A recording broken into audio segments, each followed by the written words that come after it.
Ya, selanjutnya soal azan, Pak Ustadz.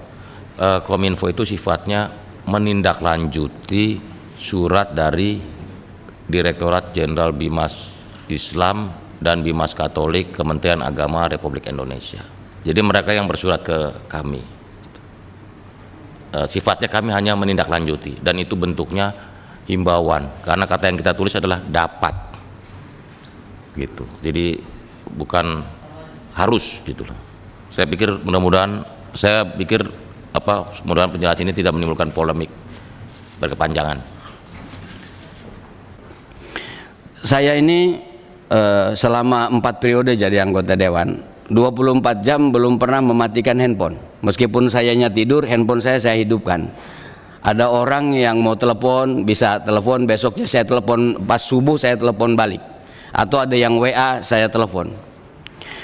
Semalam itu sampai jam 12 telepon saya ini rame.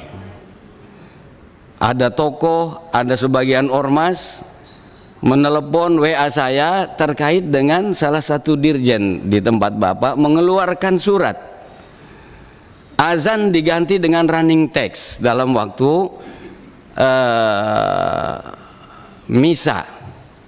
Paus yang mulia yang baru jadi tamu kehormatan kita dan tamu bangsa Indonesia, tentu kita menyambut baik kedatangan Paus ke Republik Indonesia karena pasti beliau akan membawa pesan perdamaian. Pesan perdamaian besar ini menurut saya harus kita jaga. Toleransi di Indonesia ini sudah puluhan tahun terjaga dengan baik. Alhamdulillah, karena dalam agama Islam umpamanya itu perintah kitab suci toleransi itu. Nggak boleh orang mengganggu, menghina agama lain, menghina Tuhan sembahan, itu nggak boleh. Nah karena itu dari telepon yang masuk ke saya, toko dan ormas itu menyayangkan ada surat dari dirjen yang mengganti azan dengan running text. Sebenarnya kan jadi bagus.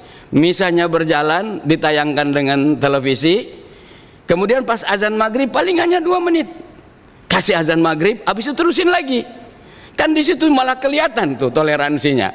Saat agama ini sedang berjalan, kasih ruang, agama ini sedang berjalan, kasih ruang dengan baik.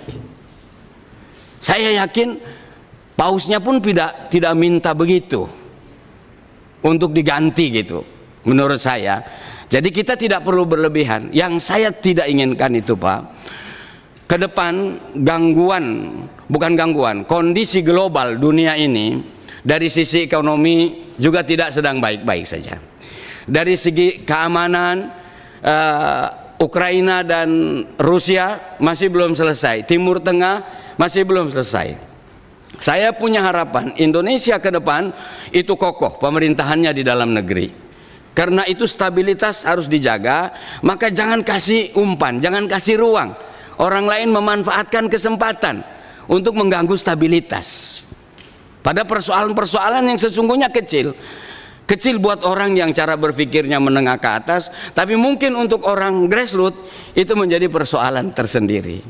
Jadi saya berharap mari kokohkan nilai Pancasila. Dirjen tidak boleh sembarangan mengeluarkan surat, dilihat dulu ada unsur sara atau tidak, ada unsur yang kira-kira mengganggu stabilitas apa tidak, dan seterusnya, supaya konsen kita mengokohkan nilai Pancasila, persatuan dan kesatuan, melaksanakan ajaran agama ketuhanan yang Maha Esa itu secara sama haknya antara agama-agama yang ada itu bisa berjalan dengan baik, saling berdampingan, tidak ada yang mengganggu dan tidak ada yang merasa terganggu.